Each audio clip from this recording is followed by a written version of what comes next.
आज कोई ऐसा इम्पोर्टेंट डे नहीं है, लेकिन मोदी जी जो है वो एक विजिट पे गए हुए हैं। मोदी जी कहाँ कहाँ पे विजिट पे गए हुए हैं? इंडोनेशिया, ऑस्ट्रेलिया और न्यूजीलैंड, 3 देशों की विजिट पे मोदी जी गए हुए हैं। और ये बहुत ज्यादा इंपॉर्टेंट हो जाता है हमारे लिए, क्योंकि ये आईआर से कनेक्ट करता है, डिफेंस से कनेक्ट करता है और सेमीकंडक्टर से कनेक्ट करता है। तो ये विजिट मोदी जी की बहुत ज्यादा इंपॉर्टेंट रहने वाली है, एग्जाम पर्सपेक्टिव से भी।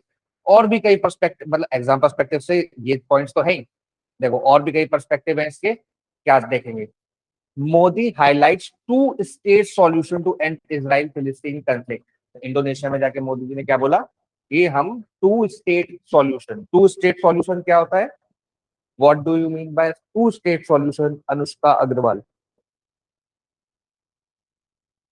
किसके बारे में बात कर रहे हैं, क्या बैकग्राउंड है, थोड़ा सा बताओगे?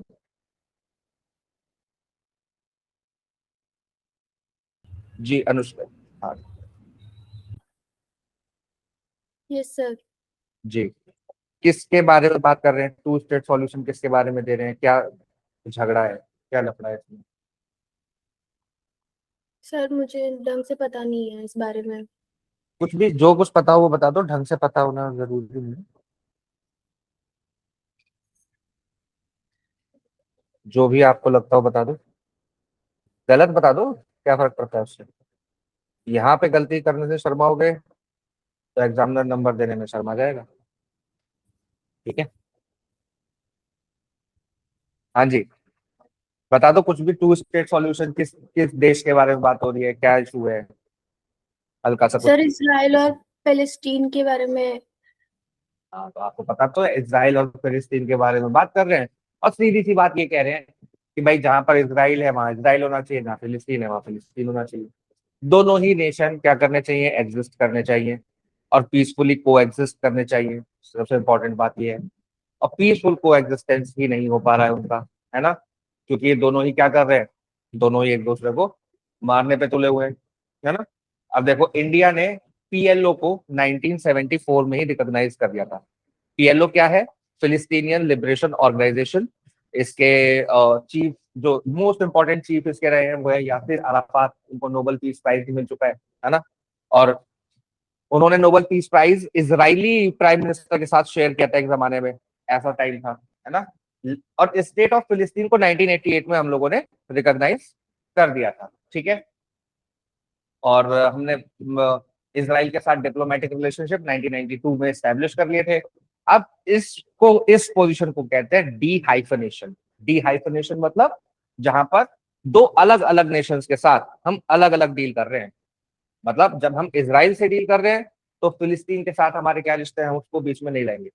और फिलिस्तीन से जब डील कर रहे हैं तब इसराइल के साथ हमारे क्या रिश्ते हैं, हम उसको बीच में नहीं लाएंगे। दोनों ही हमारे लिए इंपॉर्टेंट है, क्योंकि फिलिस्तीन को हम हिस्टोरिकली सपोर्ट करते हैं कि एग्जिस्टेंस ऑफ फिलिस्तीन। और अगर देखा जाए तो 1948 से पहले वहां पर फिलिस्तीन ही था, है ना। इसराइल तो 1948 के बाद वहां पर बनना शुरू हुआ। और बेल्फोर डिक्लेरेशन का जब इम्प्लीमेंटेशन हुआ सेकेंड वर्ल्ड वॉर के बाद, है ना। बेल्फोर डिक्लेरेशन क्या था, कोई बता सकता है थोड़ा सा बैकग्राउंड? ईशानी, ईशानी है, lucky, what is Balfour declaration? पता नहीं सर। ईशानी।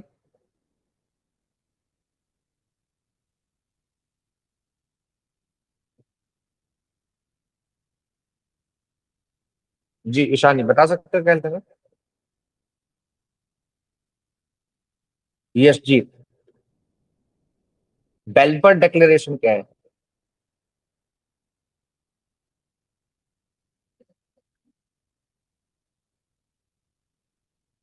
अनुष्का तोमर, हाँ बताओ, यस जी बताओ, माइक खोला था आपने। सर कौन सा डिक्लेरेशन? Balfour declaration. सर पता नहीं है तो। अनुष्का तोमर।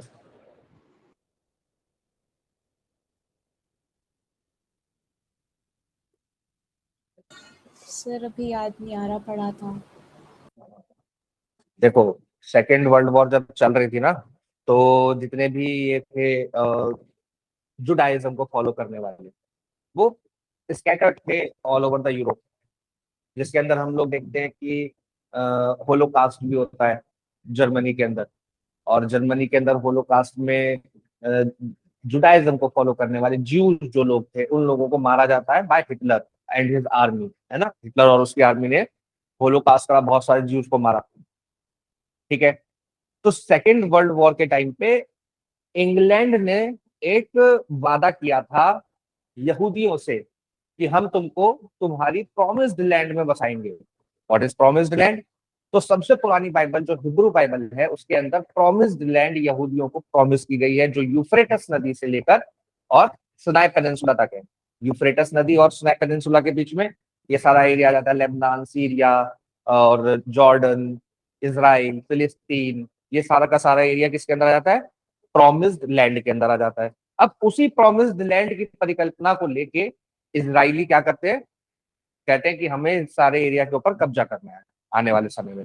और मेन जो इनका झगड़े का पॉइंट है वो जेरूसलम है, क्योंकि जेरूसलम यहूदियों के लिए, क्रिश्चियंस के लिए, मुस्लिम्स के लिए, सबके लिए क्या है? एक सेक्रेड प्लेस है। सभी का वहां पर एक जैसे क्रिश्चियंस के लिए बहुत बड़ी एक चर्च है वहां पे, क्योंकि जेरूसलम के अंदर ही क्या हुआ था? क्रूसिफिकेशन ऑफ जीसस क्राइस्ट हुआ था जेरूसलम में, ठीक है। और जेरूसलम में ही फर्स्ट टेम्पल बना था यहूदियों का, जिसको बाद में तोड़ दिया गया, ओटोमन एम्पायर ने उसको तोड़ दिया। फिर सेकंड टेम्पल बना, सेकंड टेम्पल को भी तोड़ दिया गया, अब वो एक दीवार बची है सिर्फ, तो उस दीवार की वो पूजा करते हैं, है ना, यहूदी। और मुस्लिम्स के लिए मस्जिद अक्सा है वहां पर। मस्जिद अक्सा वो मस्जिद है जहां से प्रॉफिट मोहम्मद स्वर्ग को गए थे, घोड़े पे बैठ के स्वर्ग में गए थे और फिर स्वर्ग से वापस आए थे, तो वो मस्जिद अक्सा है, ठीक है। तो तीनों के लिए एक बहुत ही रिलीजियसली इंपॉर्टेंट पॉइंट है क्या? जेरूसलम। तो जेरूसलम को 1948 में यूएन ने इंटरनेशनल सिटी बनाने का सोचा और कहा कि यहाँ पे दोनों स्टेट्स क्या करेंगे? को एग्जिस्ट करेंगे, इसराइल और फिलिस्तीन। और जेरूसलम इंटरनेशनल सिटी बनेगा जहां पर इंटरनेशनल फोर्सेज होंगी, इंटरनेशनल लॉ लागू होगा। तो इंटरनेशनल तो नहीं बन पाया, अभी वो इसराइल के कब्जे में है। और गाजा के अंदर आप लोग देख ही रहे हैं, जेनोसाइड कन्वेंशन का वायलेशन करने के लिए उनके ऊपर आईसीजे के अंदर केस चल ही रहा है। तो ये सारी चीजें हैं। उसके बीच में मोदी जी ने क्या बोला इंडोनेशिया में जाके, कि हम वहां पर टू नेशन पॉलिसी को क्या करते हैं? सपोर्ट करते हैं। क्योंकि इंडोनेशिया क्या है? इंडोनेशिया दुनिया में सबसे ज्यादा मुस्लिम पॉपुलेशन डेंसिटी वाला कंट्री, ठीक है। अब वहां पर जाके तो हमने उनकी तरह की बात करी। और क्योंकि अच्छा, ऑफिशियल स्टैंड भी आज तक इंडिया का यही है कि हम वहां पर टू नेशन, दोनों नेशंस को देखते हैं कि दोनों नेशन को एग्जिस्ट करे, ठीक है। और इंडिया और इंडोनेशिया का कॉमन ग्राउंड बन जाता है कि दोनों नेशन हो वहां पर। इसके अलावा दोनों ही कंट्री डायलॉग और डिप्लोमेसी को सपोर्ट करते हैं, है ना। इंडोनेशिया भी ऐसे कोई बहुत एग्रेसिव कंट्री नहीं है, इंटरनेशनल लॉ को फॉलो करते हैं, सेटलमेंट को और कॉन्फ्लिक्ट को, पीसफुल सेटलमेंट को फॉलो करते हैं कॉन्फ्लिक्ट के मामले में, है ना। टू स्टेट सॉल्यूशन ऑन फिलिस्तीन हम लोग फॉलो करते हैं दोनों ही।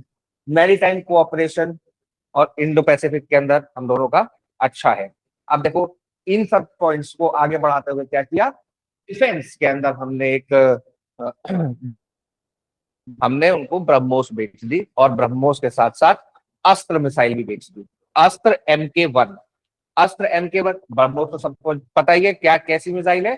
सुपरसोनिक क्रूज मिसाइल है, याद रखेंगे, सुपरसोनिक क्रूज मिसाइल है। इंडिया और रशिया ने मिलकर बनाई है। ब्रह्मोस नाम क्यों है?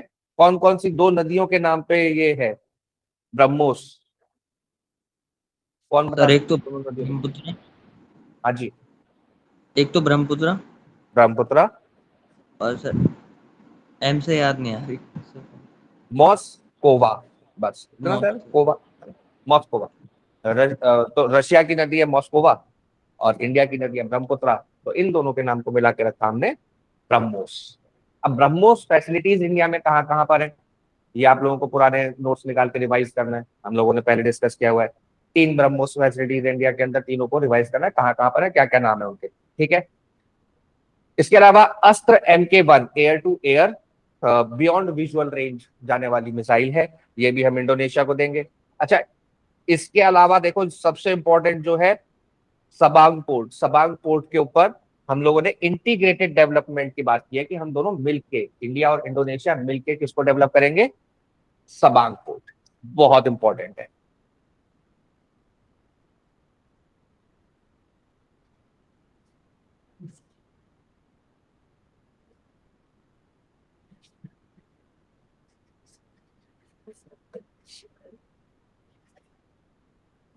अभी हम लोगों ने कौन सा एक प्रोजेक्ट डेवलप किया है इंडियन ओशन के अंदर? इंडिया ने कौन सा प्रोजेक्ट डेवलप कर रहा है, करेगा, मतलब प्लान में है, कौन सा एक प्रोजेक्ट है? कौन नाम बताएगा प्रोजेक्ट का? इससे इजी क्वेश्चन नहीं हो सकता। जी अनुष्का अग्रवाल जी, कौन सा एक प्रोजेक्ट है इंडियन ओशन के अंदर जो इंडिया भी डेवलप करना चाहता है? यस जी।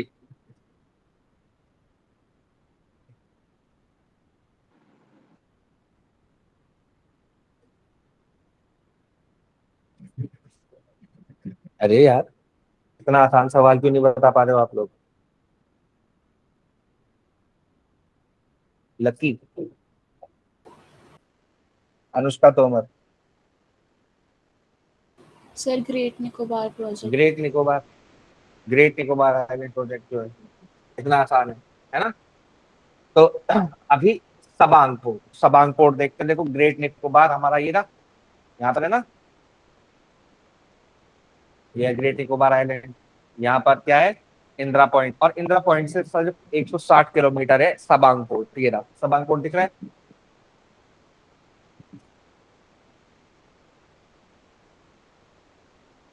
सबांग पोर्ट, यहाँ पे सबांग पोर्ट है, और यहाँ पे हम बना रहे हैं अपना ट्रांसशिपमेंट पोर्ट। तो देखो बिल्कुल पास पास है। और ये रहा straight of Malacca, straight of Malacca से निकलते ही सबांग पोर्ट, ये सारे पोर्ट, ये क्या इंडिया डेवलप कर रहा है। तो ये चाइना का जो यहाँ से 60% ट्रेड होता है, चाइना का 60 to 80% trade straight of Malacca से होकर गुजरता है। ठीक है, तो इसलिए भी हमारे लिए स्ट्रेटेजिकली इंपॉर्टेंट है। और इंडिया को जो एनसर्कल करता है China by the string of pearls, तो स्ट्रिंग ऑफ पर्ल्स को भी यहाँ पर काउंटर करने का काम करते हैं हम। और देखो अभी जून 2026 में ही, जून 2026 में ही क्या हुआ है कि चाइना ने China Bangla Mongla port economic zone बनाने की बात की है। कहाँ पर? बांग्लादेश के अंदर। बांग्लादेश के प्राइम मिनिस्टर गए थे वहां, और यहाँ पर है ये पोर्ट, बिल्कुल यहाँ, यही है वो, यहीं पर ये पोर्ट बनेगा। और देखो कलकत्ता कितनी पास है।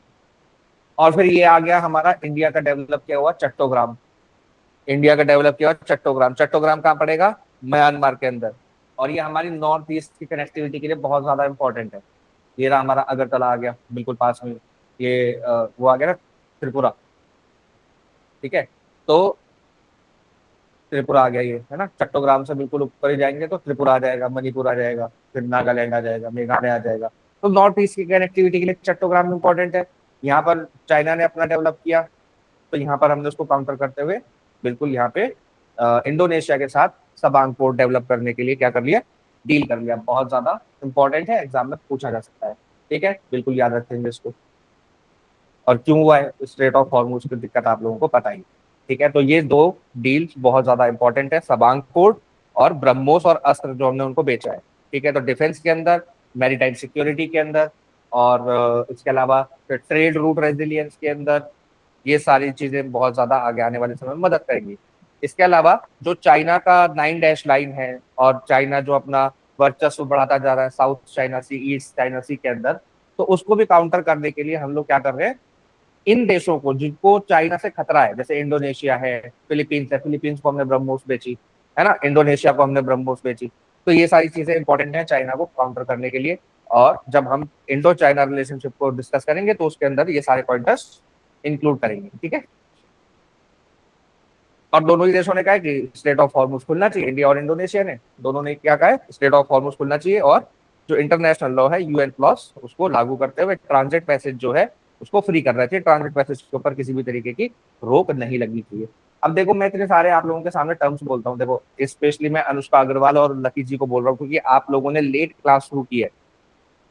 कोई भी टर्म समझ में ना आया करे, किसी का हिस्टोरिकल बैकग्राउंड समझ में नहीं आया करे, तुरंत पूछ लिया करो। ठीक है, ये मत सोचा करो कि मैं बाद में पूछूंगा, लिख लेता हूं, वो बात कभी नहीं आता, तुरंत पूछ लो। ठीक है, ज्यादा से ज्यादा टॉपिक खत्म होते ही पूछ लो। ठीक है, उससे ज्यादा इंतजार मत करो। ऐसा इंतजार मत करो कि जैसे यशजीत कर रहा है, सर कल पूछूंगा, सही समय आने पे पूछूंगा सवाल। अरे सही समय आएगा, फिर एग्जाम में आ जाएगा सीधा सही समय, ठीक है जी। पूछ लो जब मन में तब सवाल पूछ लो, यस सर, यस सर। ठीक है। तो ये एक टिप है आपके लिए। एक ये देखो, टैंकर को जला दिया वहां पे, मतलब एक प्रोजेक्टाइल ने हिट किया टैंकर को और टैंकर जल गया। और किसका टैंकर था? कतर का टैंकर था, एलएनजी लेके जा रहा था। तो दोनों ही तरीके से, जैसे हम लोग यूएन क्लॉज को देखते हैं, तो यूएन क्लॉज का वायलेशन है सीधे सीधे। ट्रांजिट पैसेज के ऊपर हमला किया और कॉमर्शियल पैसेज के ऊपर हमला किया, सिविलियन पैसेज था, ठीक है ना। ये सारी चीजें तो है ही। और रिपोर्ट ये बताती है कि इस अटैक के बाद बहुत सारे शिप्स जो हैं वहां से वापस चले गए। वहां से क्या हुए? वापस चले गए। तो इंडिया के लिए बहुत ज्यादा इंपॉर्टेंट हो जाती है ये घटना। क्यों? क्योंकि हम लोग भी वहां से बहुत ज्यादा एनर्जी बाय करते हैं, एलएनजी बाय करते हैं। एनर्जी के लिए हम क्या करते हैं? बाय एनर्जी, एलएनजी बाय करते हैं, क्रूड ऑयल बाय करते हैं। तो सीधे सर ये सीधे जब, क्वेश्चन हाँ जी, ये क्वेश्चन आ सकता है कि वो कौन सा टैंकर ब्लास्ट हो गया था, मतलब नहीं नहीं एग्जाम, नहीं ये नहीं आएगा। नहीं, ये नहीं आएगा। ये क्वेश्चन नहीं आएगा कि कौन सा टैंकर ब्लास्ट हो गया, टैंकर का नाम क्या था, ठीक है। इस तरह का क्वेश्चन क्लैट में तो बिल्कुल भी नहीं आएगा, ओलेट में भी नहीं आएगा बिल्कुल भी, ठीक है। जुडिशियरी में भी बिल्कुल नहीं आएगा। हो सकता है कि जो लोकल एग्जाम्स होते हैं, जो डायरेक्ट क्वेश्चन पूछते हैं, वहां पे एक आध जगह आ सकता है, लेकिन आप लोगों के लिए इंपॉर्टेंट नहीं है। नहीं आता वहां पर भी, ये तो बिल्कुल नहीं आता, ठीक है। कि कतर का कौन सा शिप डूब गया था, है ना?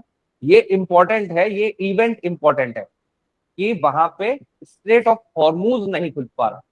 स्ट्रेट ऑफ हॉर्मूज पे ट्रांजिट पैसेज यूएन क्लॉज के हिसाब से नहीं हो पा रहा। समस्या ये है। समस्या ये नहीं है कि कतर का डूब गया और एनर्जी सिक्योरिटी को भी खतरा है। दो पॉइंट जुड़ते हैं, यूएन क्लॉज और एनर्जी सिक्योरिटी। यूएन क्लॉज का वायलेशन प्लस, क्योंकि वो एलएनजी का शिप था, तो एनर्जी सिक्योरिटी को भी खतरा है। अब वहां से कई सारे शिप वापस लौट गए, तो फिर से क्या होगा? अब फिर से क्या होगा कि वो प्राइसेस बढ़ जाएंगे, क्या बोलते हैं, इंश्योरेंस के प्राइसेस बढ़ जाएंगे। इंश्योरेंस के प्राइसेस बढ़ेंगे तो जो शिप्स आएंगे वो चीजें महंगी लेके आएंगे, इन्फ्लेशन आएगा, यानी कि इंपोर्टेड इन्फ्लेशन बढ़ सकता है आने वाले समय में। क्योंकि आज सुबह ही क्या हुआ है, अच्छा चलो मैं अगले वाले आर्टिकल में बताऊंगा ये बात। तो एक ऑपरेशन संकल्प याद रखना, हालांकि बहुत सारे ऑपरेशन हैं जिसके जो मैरीटाइम सिक्योरिटी में हमारे लिए इंपॉर्टेंट है इस साल, उन सबको हम लोग देखेंगे, याद करेंगे, सबको सबको याद करेंगे। ऑपरेशन संकल्प सबसे ज्यादा इंपॉर्टेंट है, 2019 में लॉन्च किया था, जब ईरान और यूएस के बीच में थोड़ा सा उस समय भी टेंशन बढ़ी थी। तो 2019, आप लोगों को याद ही होगा कि 2018 में क्या हुआ था, काटसा लागू कर दिया था, है ना। सैंक्शन लगा दिए थे ईरान के ऊपर, कई बार बात कर चुके हम लोग ये, है ना। जेसीपीओए को विड्रॉ कर लिया था। तो 2018 के अंदर ये सारी घटनाएं हुई, तो 2019 में हमने ऑपरेशन संकल्प लॉन्च कर दिया, ताकि जो भी शिप आ रही हैं उनकी सेफ्टी को क्या किया जा सके, इंश्योर किया जा सके कि वो सेफली आ सके। कहां से? Gulf of Oman, gulf of Persia, state of Hormuz, इधर से सेफ्टी के साथ आ सके, ठीक है। ऑपरेशन संकल्प। उसके बाद अभी जो रिसेंट लॉन्च किया था उसका नाम था ऑपरेशन ऊर्जा सुरक्षा, ठीक है, 2026 में जो लॉन्च किया है, ऑपरेशन ऊर्जा सुरक्षा। ये दो नाम याद रखेंगे, बहुत ज्यादा इंपॉर्टेंट है। इसके अलावा बहुत सारे हैं, सब याद कराऊंगा, ठीक है। अब ये कह रहे हैं कि इंडिया के इकोनॉमिक प्रोस्पेक्ट क्या होंगे अगर अगर वेस्ट एशिया का वॉर रुक गया तो, आफ्टर वेस्ट एशिया क्राइसिस के बाद, यानी कि क्या होगा।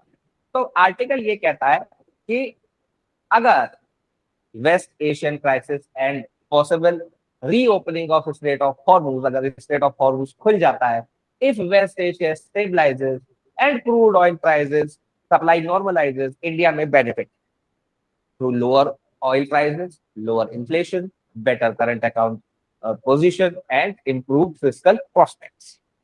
तो हमारा फिस्कल प्रोस्पेक्ट भी सुधरेगा, क्योंकि हमें हमें क्या मिलेगा? हमें सस्ता तेल मिलेगा, उसको हम रिफाइन करके बेचेंगे, है ना। इन्फ्लेशन कम हो जाएगा इंडिया के अंदर। तो ये सारी चीजें हैं, लेकिन क्या कह रहे हैं, but the article also warns that if conflict resumes, India में face a difficult economic situation. अगर कंफ्लिक्ट रिज्यूम होता है, और अगर आज सुबह की न्यूज किसी ने पढ़ी हो, किसने पढ़ी? किसी ने ध्यान दिया कि आज सुबह से स्ट्रेट ऑफ हॉर्मूज पे क्या चल रहा है? फिर से यूएस ने हमला कर दिया ईरान के ऊपर, ईरान ने हमला कर दिया यूएस बेसिस के ऊपर, तो कन्फ्लिक्ट फिर से शुरू हो गया और ये कल के न्यूज़पेपर में आ जाएगा। ठीक है, तो ये आर्टिकल कैसा हो गया? अब ये आर्टिकल हो गया हमारे मतलब इसमें से हमें कुछ याद नहीं करना है, सिर्फ चीजों को समझने के लिए इंपॉर्टेंट है ये कि किस सर तरीके से इकोनॉमिक्स काम कर रही है। हाँ जी। जैसे अब उनमें तो वो हो गया था ना, लेकिन क्या बोलते हैं पीस डील हाँ पीस डील हुई थी तो वो चल तो रही थी, लेकिन पीस डील चल, मैंने आपको पहले ही बताया था कि ये पीस डील नहीं चलने वाली। ठीक है, अब कल पता चलेगा कि मतलब कल जब हम लोग उसको डिटेल में पढ़ेंगे, अभी तो सिर्फ ये देखा है मैंने कि हमला हो गया है और सर वॉर के दोनों। हाँ, जो साइड इफेक्ट हो रहे हैं तो इंडिया नहीं कर, मतलब बताओ इंडिया को नहीं झेलना पड़ेगा वो? क्यों नहीं झेलना पड़ेगा? अभी तक झेल नहीं रहे थे। सर और मतलब जैसे अभी तो ये चली रही है, बीच में पीस डील हो गई थी तो थोड़ा सही सा हो गया था। हाँ, कम हो गए थे crude oil prices, yes sir, थोड़े थोड़े से तो हो गए थे। लेकिन उसका अभी तक जनता को तो कोई फायदा नहीं मिल रहा था। हम्म। देखो 5 घंटे पहले का है, US strikes southern Iran, Tehran claims attack on US military sites, US launches strike on Iran after tankers hit in Strait of Hormuz. तो ये सारी लड़ाइयां फिर से इनकी शुरू हो चुकी है। US launches strike on Iran after tankers hit in Strait of Hormuz, BBC की न्यूज है। NBC live update, Trump goes to hit Iran hard tonight after saying cease fire is over. 17 minute पहले की news है कि cease fire खत्म हो गया, seize fire is over, ये अनाउंस कर दिया उसने, डोनाल्ड ट्रंप ने। ठीक है, तो चीजें सर आगे जब इनकी डील वक्त हो गई थी बिगड़ने तो वाली। दोबारा हाँ, क्यों लड़ रहे हैं? कौन लड़ रहे हैं? क्या चीज? ये दोनों मतलब अगर इनकी पीस डील हो गई थी तो ये क्यों दोबारा लड़ रहे हैं? पीस डील तो देखो सिर्फ दिखाने के लिए थी, पीस डील हुई नहीं थी कोई। पीस डील में सिर्फ मतलब कुछ चीजों के ऊपर इन्होंने ये कहा था कि 60 दिन का सीज फायर रहेगा, तो उस बीच में हम लोग चीजों को डील्स को फाइनलाइज करेंगे और 60 दिन तक लड़ेंगे नहीं, ये फाइनलाइज हुआ था। अब उस बीच में क्या क्या बातें हुई, क्या क्या कहाँ कहाँ बात डिरेल हुई, ये क्या कतर वाला जो इंसिडेंट हुआ इससे डिरेल हुई, ये कल के न्यूज़पेपर में जब हम लोग डिटेल में पढ़ेंगे तब पता चलेगा। तो जो पीस डील थी वो डिरेल हो चुकी है, सीज फायर खत्म हो चुका है। ठीक है, अब आज रात को सबसे बड़ा हमला करने की धमकी भी दे दी है डोनाल्ड ट्रंप ने। सबसे बड़ा तो नहीं, लेकिन hard, hit we will hit hard. तो हिट हार्ड का मतलब हम लोग तगड़ा हमला करेंगे। और ये पीस डील हुई ही इसलिए थी कि दोबारा से युद्ध को चालू किया जा सके, ताकि यूएस जो है पर्शियन गल्फ और गल्फ ऑफ ओमान के अंदर अपने हथियारों को फिर से इकट्ठा कर सके। और हथियारों को दूर से लाना पड़ता है तो समय लगता है ना, तो राशन पानी ये सारी चीजों की व्यवस्था करनी रहती है, तो इन सब के लिए समय चाहिए था। और ये बात ईरान को भी पता है कि क्यों समय बाय कर रहा है वो यूएस, ताकि वो लंबे समय तक लड़ सके। तो ये लंबे समय तक चलने वाली लड़ाई है, इतनी जल्दी खत्म नहीं होने वाली है। ठीक है, और आपको क्या लगता है कि अगर यूएस किसी लड़ाई में घुसा होगा तो वो ये सोच के घुसा होगा कि इसको महीने 2 महीने ही चलाना है या खत्म कर देना है या बैकफुट पे आ जाऊंगा? ये सोच के तो नहीं आया होगा ना, क्योंकि इसके पीछे तैयारी ही कई सालों की होती है। अब आप सोचो 2018 में जेसीपीओए हटाया था, वही लड़ाई है आज भी। 2015 में जेसीपीओए हुआ था, उस समय भी यही लड़ाई थी कि न्यूक्लियर स्टेट नहीं बनेगा ईरान। और ईरान हमेशा कहता है कि भाई मैं न्यूक्लियर स्टेट बनना ही नहीं चाहता हूँ, और उधर से अमेरिका कहता है तो न्यूक्लियर स्टेट ही बनेगा और इसलिए मैं तुझे मारूंगा। वो कहता है मैं बन ही नहीं रहा हूँ, वो कहता है मैं फिर भी मारूंगा, मारूंगा तो मैं फिर भी। तो यूएस ये कहता है, यूएस को क्या चाहिए बेसिकली? देखो सही मायनों में अगर हम देखें, आप समझो पेट्रो डॉलर का कंसेप्ट। पेट्रो डॉलर का कंसेप्ट क्या है कि ये जितने भी मिडिल ईस्ट के देश हैं, सऊदी अरेबिया है, कतर है, ओमान है, यमन है, बहरीन है और जॉर्डन है, ये सब क्या है? यूएस एलाइज है। यूएस एलाइज कैसे बन गए ये? यूएस एलाइज कैसे बन गए? तो एक जमाने में ये दुश्मन हुआ करते थे पहले, दुश्मनी दोस्ती में कैसे बदल गई? यूएस ने ऑफर किया कि भाई तुम एक काम करो, मैं तुम्हें पूरी सुरक्षा दूंगा, मैं तुम्हें पूरी सुरक्षा दूंगा इसराइल से, क्योंकि इसराइल को सपोर्ट करता था यूएस। 1948 में जब इसराइल का फॉर्मेशन हुआ तो उसको सपोर्ट यूएस ने करा। बेल्फोर्ट डिक्लेरेशन भले ही इंग्लैंड ने किया था, लेकिन इंग्लैंड ने उस समय हाथ खड़े कर लिए थे सेकंड वर्ल्ड वॉर के बाद कि भाई मेरी तो हुई पिटाई, मैं तो खुद ही पिट चुका हूँ सेकंड वर्ल्ड वॉर में, मुझे खुद ही अपनी कॉलोनीज खाली करनी पड़ रही है। है ना, सबको आजादी देनी पड़ी। नहीं तो इंग्लैंड इतना बड़ा देश हुआ करता था कि कहते थे कि इंग्लैंड में कभी सूरज नहीं ढलता, ठीक है, तो बहुत बड़ा देश हुआ करता था, छोटा सा रह गया। वो कह रहा मेरे बस की नहीं है, तो वो यूएन चला गया कि बेलफर डिक्लेरेशन को इम्प्लीमेंट किया जाए। यहूदी जो थे, फिर यहूदी, वो बेलफर डिक्लेरेशन यूएन ने यूएसए की मदद से वहां पे इम्प्लीमेंट किया। ये सारे अरबियों के खिलाफ लड़े इसराइली, सारे अरबियों के जितने भी अरब देश हैं इन सबके खिलाफ लड़े। फिर यूएस ने बोला कि हम तुमको प्रोटेक्शन देंगे। इसराइल को प्रोटेक्शन चाहिए तो जितना भी तेल है उसको डॉलर में बेचना पड़ेगा, बस और कुछ नहीं चाहता मैं।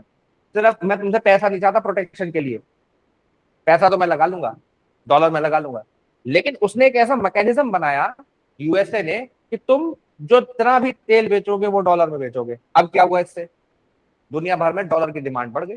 जिसकी डिमांड बढ़ती है उसकी वैल्यू बढ़ती है। तो डॉलर की जितना भी अमेरिकन इकोनॉमिक्स हम देखते हैं कि वो किस पे बेस्ड है, वो पेट्रो डॉलर कंसेप्ट के ऊपर बेस्ड है। फिर उन्होंने कहा कि जो तुमने डॉलर कमाया इसको क्या करोगे, अपने पास रख के तुम एक काम करो, हमारे यहाँ के बॉन्ड खरीद लो। तो यूएस ने अपने बॉन्ड भी बेचे इनको, उसमें भी डॉलर कमाया। उस तो इसकी सर्कुलर इकोनॉमी है एक तरीके से, यानी कि डॉलर से ही ये डॉलर बनाते हैं, ठीक है। तो पेट्रो डॉलर इनके लिए बहुत ज्यादा इंपॉर्टेंट है। अब ईरान क्या कहता है कि, ईरान कहता है कि मैं तो नहीं बेचता डॉलर में। डॉलर में ना बेचने वाले देश कौन कौन से हैं जो कहते हैं कि हम डॉलर में नहीं बेचेंगे, हम दूसरे करेंसी में बेचेंगे? केवल ईरान, वेनेजुएला और रशिया। रशिया को अमेरिका कुछ कर नहीं सकता, सीधे सीधे हमला नहीं कर सकता। वेनेजुएला का राष्ट्रपति इन्होंने उठा लिया, ईरान के ऊपर इन्होंने हमला किया हुआ है।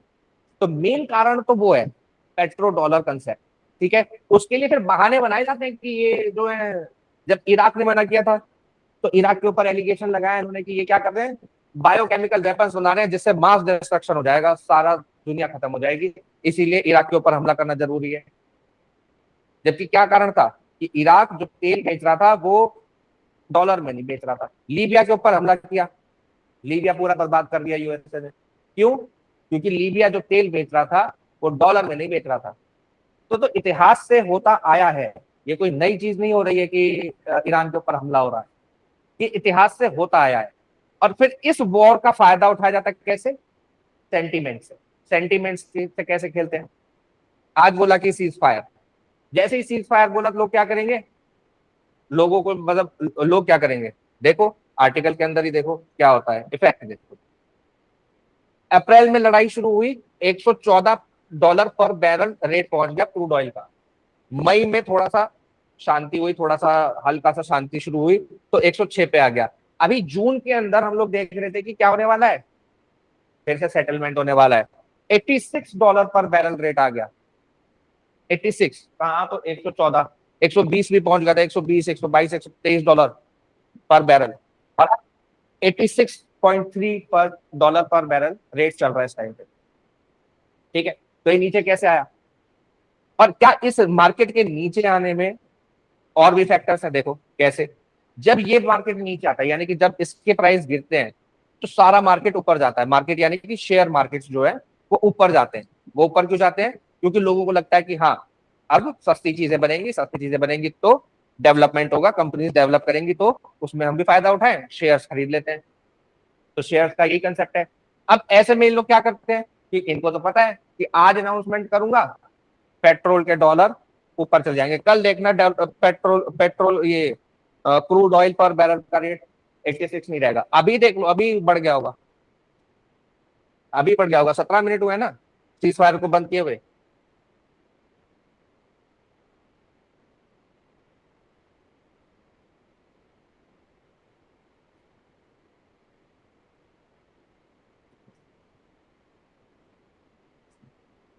चलो अभी फिलहाल 68 72 चल रहा है ना। और क्रूड ऑयल का प्राइस कल देखते हैं, अभी तो कहीं नहीं, कल देखते हैं कल कहाँ जाएगा क्रूड ऑयल का प्राइस।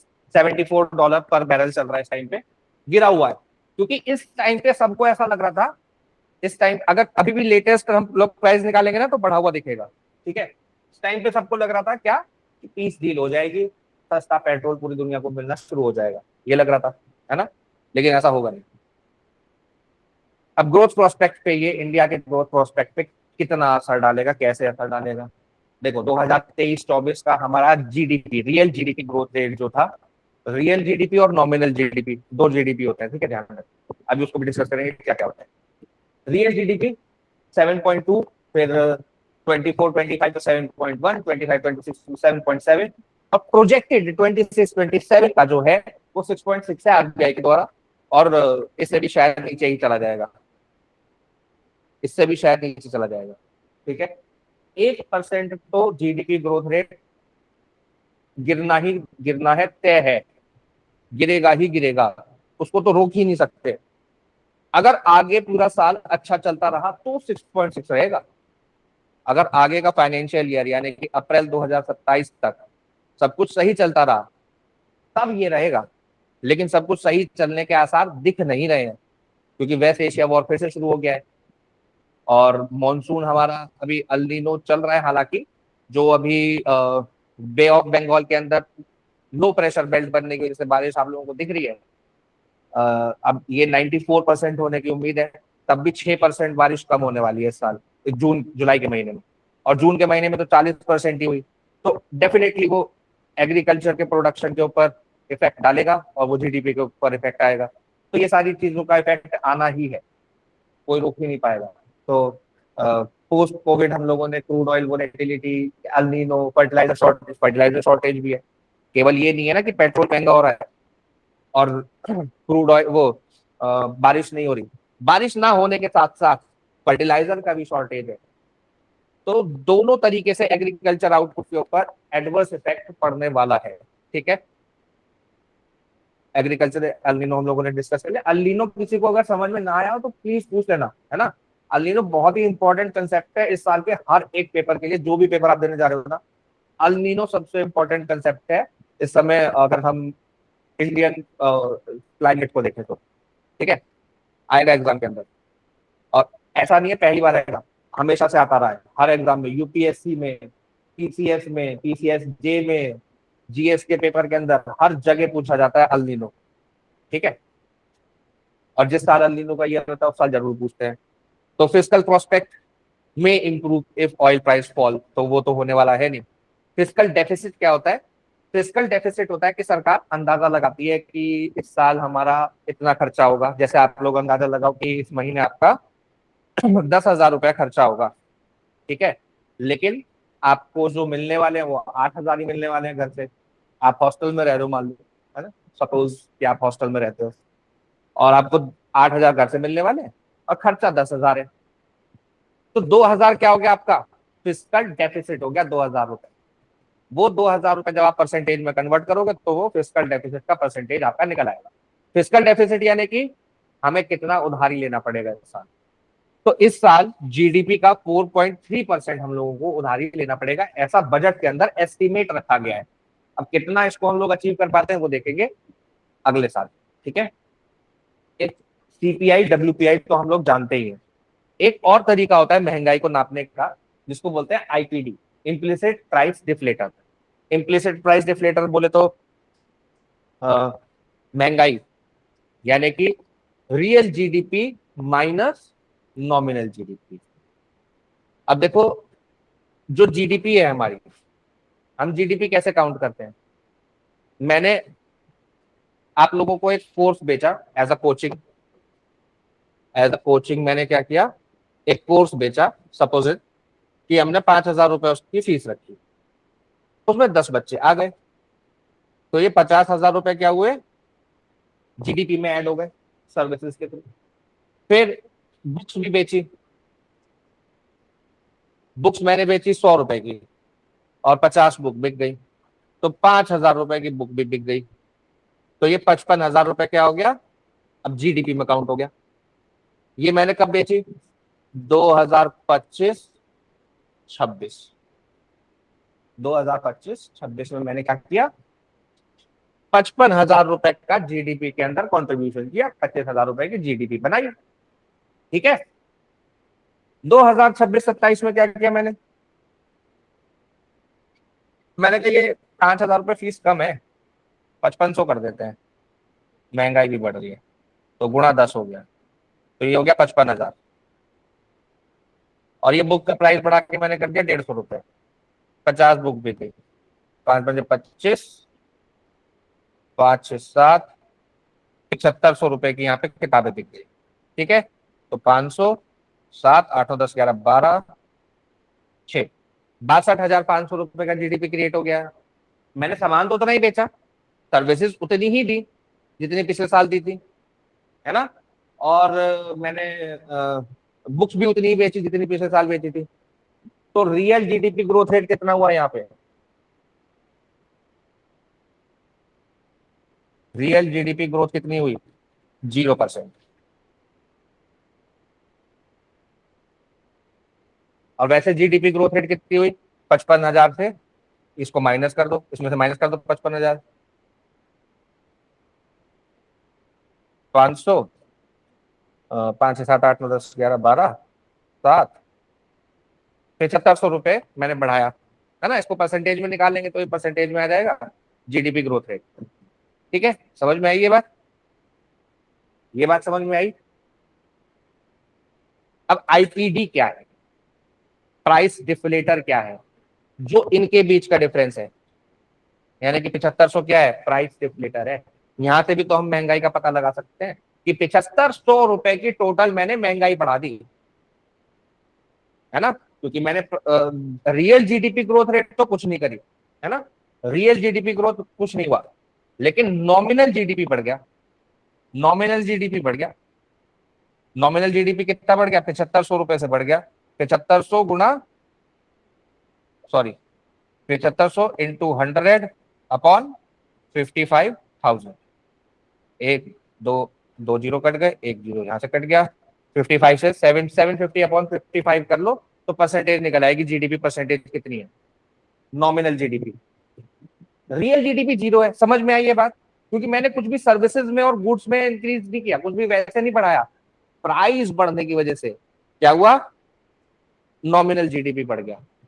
समझ में आई ये बात? किसी को डाउट है तो बोलो। आईपीडी समझ में आया सबको?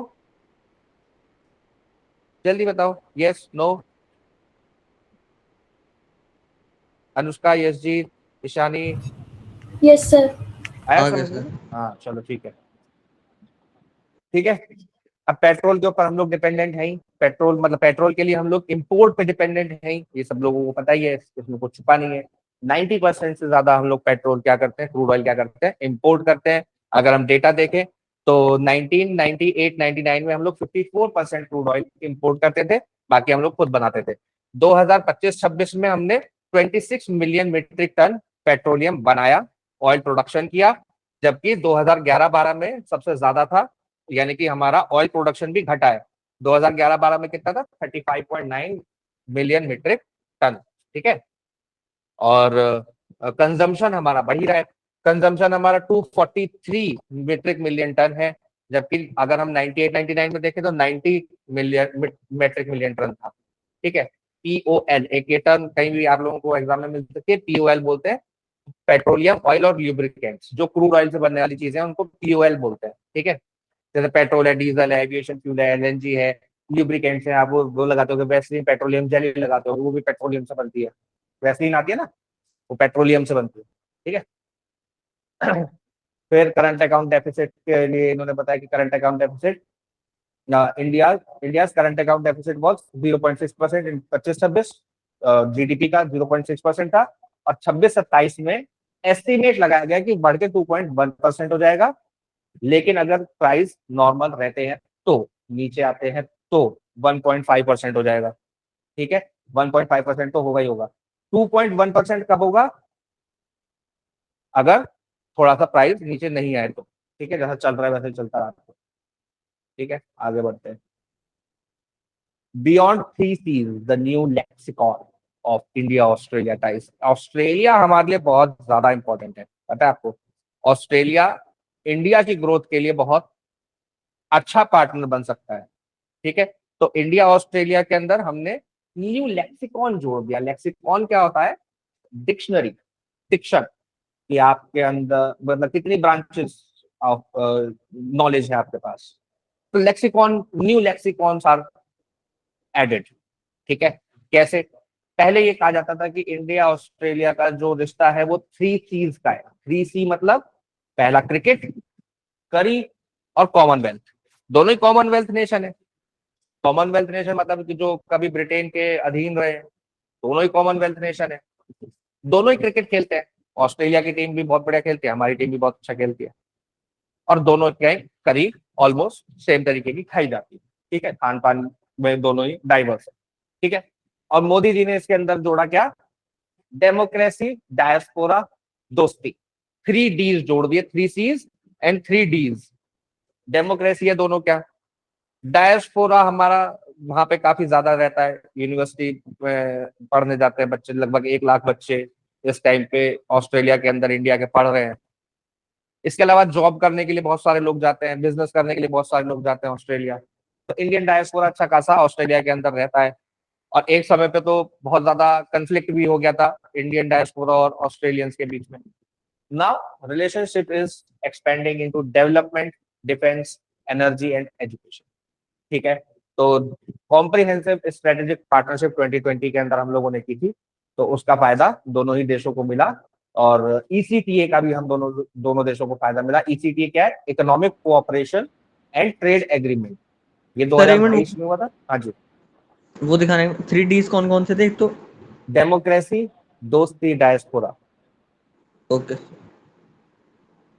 ठीक है, और ऑस्ट्रेलिया ने हमको 100% टैरिफ लाइन एग्जाम्पशन दे रखा है। हमने 70.3% तक टैरिफ लाइन एग्जाम्पशन दे रखा है उनको, जिसमें कि 90% वैल्यू कवर होती है उनकी। तो इंडिया का लेदर है, ज्वेलरी है, फुटवियर है, इंजीनियरिंग गुड्स है, मेडिकल, फार्मास्यूटिकल्स में तो इंडिया पूरी दुनिया का वो है ना, फार्मेसी। तो फार्मास्यूटिकल पर दवाई हम उनको बेचते हैं, मेडिकल इक्विपमेंट, सर्जिकल इक्विपमेंट्स बेचते हैं उनको, ऑटोमोबाइल्स के इक्विपमेंट्स बेचते हैं उनको। ठीक है, अब सबसे ज्यादा मैटर क्यों करता है ये? क्योंकि ऑस्ट्रेलिया के पास है क्रिटिकल मिनरल्स। ऑस्ट्रेलिया के पास है lithium, cobalt, rare earth, uranium, critical mineral. और इंडिया के पास है लेबर, मार्केट। ठीक है, तो हम उनको देंगे लेबर और मार्केट। वो हमको देंगे लिथियम, कोबाल्ट, रेयर अर्थ, जिससे कि हम क्या कर सकेंगे? ग्रीन ट्रांजिशन कर सकेंगे, टेक्नोलॉजिकल डेवलपमेंट कर सकेंगे। आज के समय में rare earth, critical minerals defence के अंदर और टेक्नोलॉजी के अंदर, इलेक्ट्रॉनिक्स के अंदर सबसे ज्यादा इंपॉर्टेंट है ना। और रेयर अर्थ जो रिन्यूएबल एनर्जी है उसके लिए इंपॉर्टेंट है, यूरेनियम रिन्यूएबल एनर्जी के लिए बहुत ज्यादा इंपॉर्टेंट है। तो हमारे जो न्यूक्लियर पावर प्लांट्स है उनको कहाँ से मिलेगा यूरेनियम? ऑस्ट्रेलिया से हम लोग खरीद सकते हैं, है ना। तो उसके अलावा India Australia green hydrogen task force एक बनी है, जिसके के अंदर हम लोग उनको ग्रीन हाइड्रोजन सप्लाई करेंगे। सोलर एनर्जी हम लोग उनको देंगे। Critical mineral, battery supply chain के अंदर हम लोग एक दूसरे के लिए मदद करेंगे, क्योंकि बैटरी किससे बनेगी? लिथियम से बनेगी। लिथियम उनके बहुत सारी है। ठीक है, तो ई पॉइंट एक और जुड़ गया, ई फैक्टर। ठीक है, इसको बोल रहे हैं ई फैक्टर। एजुकेशन एंड स्किल, मैंने आपको बताया कि ऑस्ट्रेलिया की यूनिवर्सिटीज के अंदर लगभग 1 लाख स्टूडेंट इंडिया का पढ़ता है। और ऑस्ट्रेलियन यूनिवर्सिटीज जो है इंडिया के अंदर कैंपस खोलने की बात कर रहे हैं पार्टनरशिप के साथ, और कोलैब करने एडवांस कंप्यूटिंग में, एनर्जी में, हेल्थ केयर में, इन सब में क्या करेंगे? एजुकेशन में आगे बढ़ाएंगे, पार्टनरशिप को बढ़ाएंगे। मल्टीलेटरल पार्टनरशिप हमारी है ही, आप लोग जानते हैं कि क्वाड के अंदर दोनों मेंबर हैं, IORA के अंदर है, इंडियन ओशन रिम एसोसिएशन जो है। इसके अलावा India France Australia trilateral cooperation है।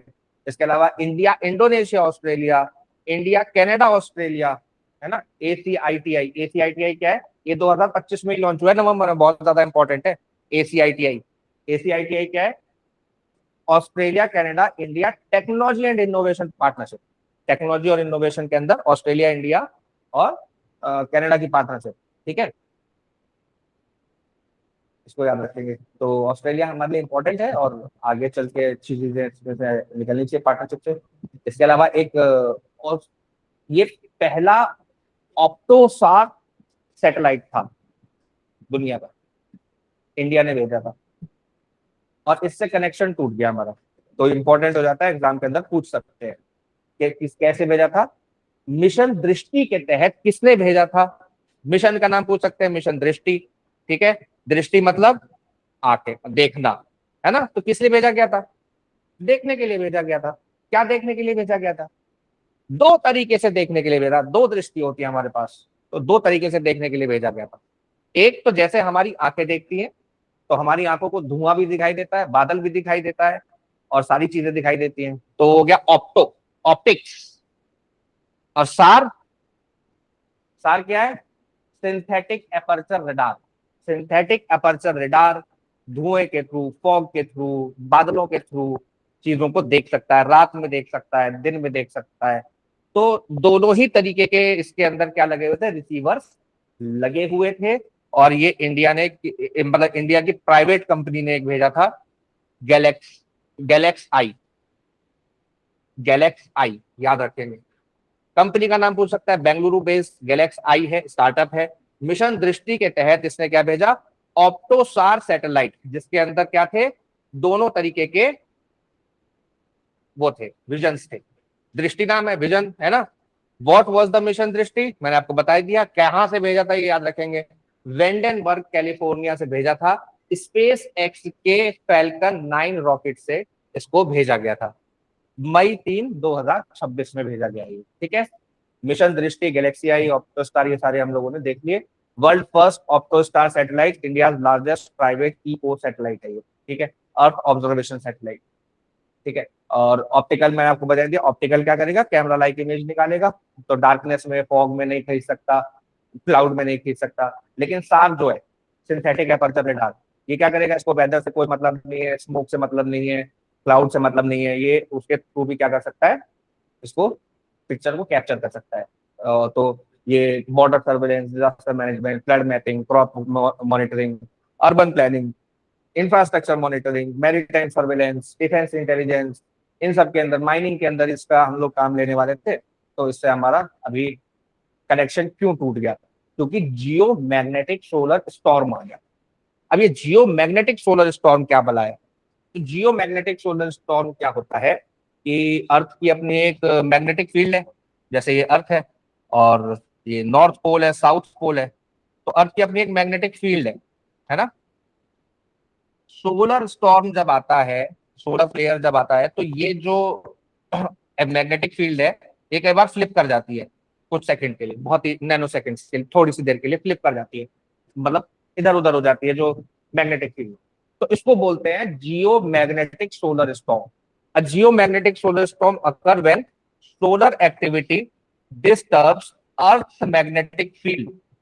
It can affect satellite communication system, GPS, power grid, radio signals तक को ये क्या कर सकती है? अफेक्ट कर सकती है, बंद कर सकती है, ठीक है। नोआ क्या है? National oceanic and atmospheric administration, USA की संस्था है। इन्होंने बताया कि geo magnetic storm can require corrective action for spacecraft orientation and may change atmospheric drag affecting orbit prediction. NASA also explained that satellite can be damaged by high energy particles or electric changing during geomagnetic storm. तो electric जो change हो जाता है, electric field, magnetic field जो change हो जाती है, उसकी वजह से क्या हो सकता है? सैटेलाइट्स को इफेक्ट हो सकता है। नासा और नोवा दोनों कह रहे हैं, ठीक है। Launch and early orbit phase के अंदर ही इसका क्या हुआ? ये चीज हो गई। लॉन्च एंड अर्ली फेज क्या होता है? जिसके अंदर लॉन्च व्हीकल से वो अलग हो रहा होता है सैटेलाइट, और अपनी सारी चीजें सेटअप कर रहा होता है स्पेस के अंदर, कम्युनिकेशन सेटअप करता है, जो उसके इलेक्ट्रिक इक्विपमेंट्स हैं उनको सेटअप करता है वहां जाके, ठीक है ना। तो वो सारी चीजें जब हो रही होती है, तो वो वल्नरेबल पीरियड होता है उसके लिए। एक ये बहुत इंपॉर्टेंट रिपोर्ट आई है, ये रिपोर्ट का नाम याद रखेंगे, क्या आया रिपोर्ट में, याद रखेंगे, UDSIE+। UDSIE+ क्या है? Unified district information system for education plus. क्या करता है? स्कूल के अंदर कितना एनरोलमेंट हुआ, कितने ड्रॉप आउट हुए, टीचर्स कितने हैं, स्कूल का इंफ्रास्ट्रक्चर कैसा है, टॉयलेट है या नहीं है, इलेक्ट्रिसिटी है या नहीं है, कंप्यूटर है या नहीं है, इंटरनेट का कनेक्शन है या नहीं है, स्टूडेंट्स वहां पर स्टूडेंट्स का रिटेंशन रेट कितना है, क्या वहां पर स्टूडेंट्स रुक रहे हैं या नहीं रुक रहे हैं, ये सारी डेटा कलेक्ट करता है। तो इसके अंदर ये पता चला है कि ड्रॉप आउट रेट क्या हुआ है? कम हुआ है। अगर हम प्रिपरेटरी लेवल यानी कि क्लास 3 से क्लास 5 तक देखें तो नहीं, ड्रॉप आउट परसेंटेज 2.3 से घट के 1.8% हो गया, यानी कि अब थर्ड क्लास से फिफ्थ क्लास तक में अगर बच्चे एजुकेशन से बाहर जा रहे हैं तो उनका परसेंटेज 1.8 हो गया है। ठीक है, सेकेंडरी लेवल पे यानी कि 9 से 12 तक के बीच में 8.2 से घट के 7% हो गया है, जो कि अच्छी बात है। ड्रॉप आउट रिडक्शन क्या दिखाता है कि स्कूल का एनवायरनमेंट जो है वो सपोर्टिव बन रहा है, रेस्पॉन्सिव बन रहा है स्टूडेंट्स की नीड को लेके, एक्सेसिबल बन रहा है स्कूल, है ना, एक्सेसिबल बन रहा है, रिटेंशन बढ़ रहा है, तो कंटिन्यूटी ऑफ एजुकेशन बढ़ती है उससे। और एक gross enrolment ratio at secondary level की बात कि सेकेंडरी लेवल पे एनरोलमेंट रेशो कितना है, कितने लोग एनरोल कर रहे हैं सेकेंडरी लेवल पे यानी कि 9, 10, 11, 12 के अंदर, तो 68.5% से बढ़ के 71.7% हो गया। ठीक है, 100% से ऊपर भी जा सकता है क्योंकि जिस एज क्राइटेरिया के अंदर 9 से 12 के बीच में होना चाहिए, उससे ज्यादा एज के बच्चे भी कई बार 12 कर रहे होते हैं और कम एज के बच्चे भी कई बार 9th में होते हैं। ठीक है, तो 100% से ऊपर भी जा सकता है जीआरई रेट। ठीक है, कौन सा? Gross enrolment ratio rate, GER जो होता है, ग्रॉस एनरोलमेंट रेशो, ये 100% से ऊपर जा सकता है, लेकिन अभी कितना है? 71.7% है। ठीक है, student retention rate middle level पे यानी कि 6 to 8 अच्छा परफॉर्मेंस है, 82 से बढ़कर कितना हो गया? 82.8 से बढ़ के 83.7% हो गया है। लेकिन सेकेंडरी लेवल पे अभी भी 51% ही बच्चे रिटेन हो रहे हैं, यानी कि 51, लगभग आधे बच्चे क्या कर रहे हैं? लगभग 49%, 48.1% बच्चे स्कूल छोड़ दे रहे हैं सेकेंडरी लेवल पे, 9 to 12 के बीच में स्कूल से ड्रॉप आउट हो जा रहे हैं, रिटेन नहीं कर रहे। ठीक है, ट्रांजिशन रेट होता है, ट्रांजिशन रेट यानी कि मिडिल स्कूल से सेकेंडरी स्कूल, यानी कि अगर प्री प्राइमरी से प्राइमरी कितने बच्चे जा रहे हैं, प्राइमरी से फिर सेकेंडरी कितने बच्चे जा रहे हैं, तो ये जो स्टेजेस हैं इसमें इसको बोलते हैं ट्रांजिशन रेट। तो 86.6% से बढ़ के 88.3% हो गया, इसमें 6 to 8 से 9 to 12 में जाने वाले बच्चों का रेट। तो 9 to 12 में एनरोलमेंट तो ज्यादा हो रहा है लेकिन रिटेन नहीं हो रहे हैं, रुक नहीं रहे हैं वो, 9 से 12 के बीच में क्या कर रहे हैं? एजुकेशन छोड़ दे रहे हैं। ठीक है, तो इसको भी एनालाइज करेंगे, बहुत इंपॉर्टेंट पॉइंट है। क्या कह रहा है? Middle level retention is relatively strong but secondary level retention is still low. This means many student are still not staying in school till higher classes. ठीक है, higher transition rate show better continuity between school stages and may reflect improved access to secondary education. और gender के ऊपर अगर हम देखें, gender 48.3% girls से बढ़ के 48.4% गर्ल्स का एनरोलमेंट हो गया है। और फीमेल टीचर्स का देखें तो 54.2 से बढ़ के 54.9 हो गया। फीमेल टीचर्स के बढ़ने से जेंडर बैलेंस बढ़ता है, सेफ्टी का परसेप्शन बढ़ता है समाज के अंदर, समाज अपनी लड़कियों को ज्यादा भेजता है पढ़ने के लिए अगर फीमेल टीचर्स हैं, और इससे रिटेंशन भी बढ़ता है लड़कियों का। ठीक है, तो टीचर स्ट्रेंथ रैशनलाइजेशन भी बढ़ा है। देखो कैसे, total number of teachers increase by 8.3%, single teacher schools reduced by 3%। मतलब बहुत सारे स्कूल बंद कर दिए ना, सिंगल स्कूल टीचर देते थे वो मोस्टली बंद कर दिए इन्होंने, सरकार ने चला ही नहीं रहे अब। Schools reporting zero enrolment decline by 29%, zero enrolment वाले 29% से घट गए, बंद हो गए। टीचर रैशनलाइजेशन का मतलब कि जहां जैसी जरूरत वहां पे वैसा ट्रांसफर पोस्टिंग करना टीचर्स की। ठीक है, डिजिटल इंफ्रास्ट्रक्चर के अंदर देखेंगे, इंपॉर्टेंट है ये डेटा, आप लोगों को थोड़ा सा याद रखना पड़ेगा। ठीक है ना, ये वाला डेटा इंपॉर्टेंट होता है, पूछ लेते हैं एग्जाम के अंदर। स्कूल विद कंप्यूटर एक्सेस 64.7 से बढ़ के 69.9% हो गया। स्कूल विद इंटरनेट कनेक्शन 63.5 से बढ़ के 67.4% हो गया है ना। तो इस स्मार्ट क्लासेस में, डिजिटल लर्निंग में, टीचर्स की ट्रेनिंग में, जब स्मार्ट क्लास होगी तो टीचर्स की ट्रेनिंग भी इजी होगी, है ना। तो उसके अलावा ई कंटेंट के लिए जो बच्चों का एक्सेस है वो बढ़ेगा। यानी कि अभी भी देखो इतनी मतलब 69%, यानी कि अभी भी हम यहाँ से क्या इंटरप्रेट कर सकते हैं कि अभी भी डिजिटल गैप इंडिया में कितना बड़ा है? 67, यानी कि 32.6% स्कूल्स के पास आज भी इंटरनेट नहीं है। तो वो जो 36.2% के, वो 6% स्कूल में बच्चे पढ़ रहे हैं, उनके पास इंटरनेट एक्सेस नहीं है।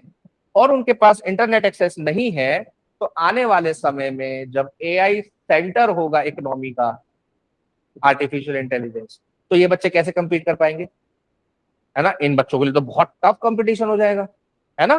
तो ये एक बहुत ही जो इकोनॉमिक डिवाइड इंडिया के अंदर हम लोग देखते हैं उसको बढ़ाने वाली चीज है, ये बढ़ाएगा आने वाले समय में इकोनॉमिक डिवाइड को। जो गरीब है वो और गरीब हो जाएगा, और जो अमीर है जिसके पास एक्सेस है, और एक्सेस भी कैसा है स्कूल के अंदर उस पर भी डिपेंड करता है, क्योंकि इस 67% के 90% स्कूल ऐसे होंगे जहां पर बच्चों को इंटरनेट चलाने नहीं दिया जाता होगा।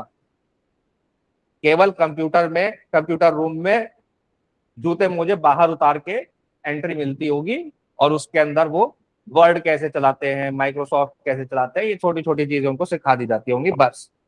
थोड़े से टर्म्स याद करा दिए जाते होंगे, क्योंकि कंप्यूटर की क्लास भी कैसे होती है हमारे देश के अंदर, ब्लैक बोर्ड पे होती है कंप्यूटर की क्लास, उसके अंदर टर्म्स सिखा दिए जाते हैं कि HTML का क्या फुल फॉर्म है, www का क्या फुल फॉर्म है, इसका क्या मतलब है। तो वो प्रैक्टिकल बेस्ड लर्निंग हमारे देश के अंदर है ही नहीं।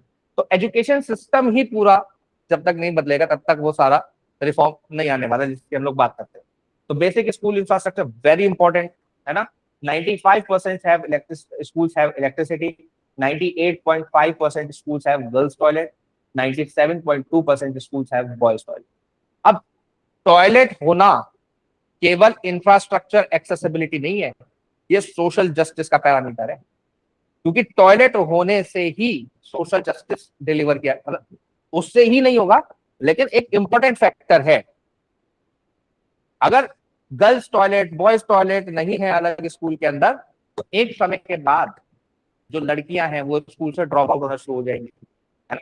तो सोशल जस्टिस कैसे डिलीवर हो पाएगा? तो सोशल जस्टिस को डिलीवर करने के लिए स्कूल्स के अंदर टॉयलेट, पानी, सैनिटेशन और हाइजीन, इन 4 चीजों की बहुत ज्यादा आवश्यकता है। हम लोग मिड डे मील देते तो हैं, लेकिन अभी हम लोगों ने लास्ट ईयर एक न्यूज देखी थी जिसके अंदर, मतलब लास्ट ईयर क्या न्यूज देखी है, तो हर कुछ दिनों में कोई ना कोई कहीं ना कहीं वीडियो बना ही रहा होता है कि किस तरीके का मिड डे मील मिल रहा है। मिड डे मील का पूरा मेन्यू है, उसके अंदर से अंडा गायब कर दिया, फल गायब कर दिया, फ्रूट नहीं, दाल भी मिलती है तो पानी पानी जैसी, जैसे हल्दी के अंदर पानी उबाल दिया हो, तो इस तरीके की जो सर्विसेज है। तो मिड डे मील के अंदर भी कुछ मिल नहीं रहा है। उसके अंदर हाइजीन की बात कर रहे हैं, हाइजीन भी सुधरनी चाहिए, वैसे तो सही बात है ना। बाय सेकेंडरी एजुकेशन स्ट्रीम, क्योंकि सेकेंडरी एजुकेशन से क्यों ज्यादातर बच्चे बाहर चले जाते हैं सेकेंडरी एजुकेशन के टाइम पे? पॉवर्टी है, गरीबी है, चाइल्ड लेबर है, उन्हें पैसा कमाना है, जल्दी शादी हो जाती है हमारे देश के अंदर, ठीक है। गांव के अंदर स्कूल नहीं है, दूर जाना है, ट्रांसपोर्ट की सुविधा नहीं है, तो ये सारे कारण है किस चीज के लिए? हाउस होल्ड रिस्पॉन्सिबिलिटीज है। तो सेकेंडरी लेवल पे जो बच्चे स्कूल छोड़ते हैं उनके ये कारण होते हैं मोस्टली, ठीक है। एक कह रहे हैं ग्रैंड एम्बिशन। ग्रैंड एम्बिशन किसके अंदर? कोऑपरेटिव सेक्टर के अंदर। Cooperative sector ministry of cooperation चलाती है। कोऑपरेटिव्स क्या होते हैं? जहां पर बहुत सारे लोग मिलकर काम करें, है ना। जैसे एक कंपनी होती है और एक होता है कोऑपरेटिव। कंपनी क्या करती है? कंपनी में एक CEO होगा, एक MD होगा, एक HR का हेड होगा, एक टेक्निकल हेड होगा, एक IT का हेड होगा, है ना। तो इस तरीके से क्या होगा? डिपार्टमेंट्स बटे होंगे, और किसकी चलेगी? CEO की चलेगी। CEO डिसीजन मेकिंग करेगा। पैसा कौन कमाएगा? सबसे ज्यादा पैसा कौन कमाएगा? जिसका सबसे ज्यादा शेयर होगा, जिसका शेयर सबसे ज्यादा होगा। से किसका सबसे ज्यादा होगा? जिसका शेयर सबसे ज्यादा होगा। लेकिन कोऑपरेटिव सोसाइटी के अंदर इसका बिल्कुल उल्टा होता है। कोऑपरेटिव सोसाइटी में बहुत सारे लोग मिलकर क्या करते हैं? एक काम को शुरू करते हैं। जैसे अमूल, वर्गीज कुरियन ने अमूल शुरू किया कोऑपरेटिव सोसाइटी की तरह, ठीक है। तो अमूल के अंदर जितने भी पार्टिसिपेंट्स हैं उन सबका एक वोट है, शेयर के हिसाब से नहीं है। डिसीजन मेकिंग के अंदर सबका एक वोट है, हर एक पार्टिसिपेंट का, भले ही वो 1 लीटर दूध दे रहा हो या 1000 लीटर दूध दे रहा हो, उससे फर्क नहीं पड़ता। शेयर से फर्क नहीं पड़ रहा। किससे फर्क पड़ रहा है?